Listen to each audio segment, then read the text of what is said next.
ஆஸ்திரேலியாவின் லைமிங்டனில் இடம்பெற்ற பாரிய கொள்ளை சம்பவம் தொடர்பில் லண்டனை சேர்ந்த 4 பேர் மீது குற்றம் சாட்டப்பட்டுள்ளது. கடந்த 23ஆம் தேதி இரவு சுமார் 9:30 மணியளவில் லைமிங்டனின் ஆல் செயின்ட்ஸ் வீதியில் உள்ள ஒரு வீட்டில் இந்த துணிகர கொள்ளை சம்பவம் இடம்பெற்றுள்ளது. வீட்டில் இருந்த விலை மதிப்பற்ற தங்க நகைகள் திருடப்பட்டதாக முறைப்பாடு செய்யப்பட்டுள்ளது.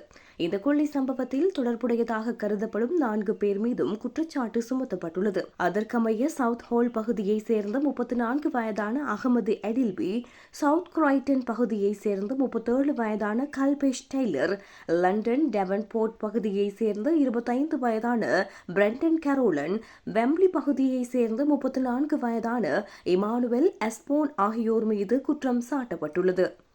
கைது செய்யப்பட்ட 4 கடந்த வியாழக்கிழமை சவுத்ஹாம்ப்டன் நீதவான் நீதிமன்றத்தில் முன்னிலைப்படுத்தப்பட்டனர்.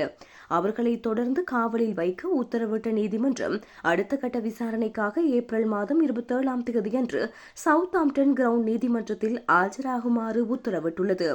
குறித்த முகவரியில் நகைகள் திருடப்பட்ட சம்பவத்தின் அடிப்படையிலேயே இந்த நடவடிக்கைகள் எடுக்கப்பட்டுள்ளதாக ஹாம்ப்ஷயர் போலீசார் தெரிவித்துள்ளனர்.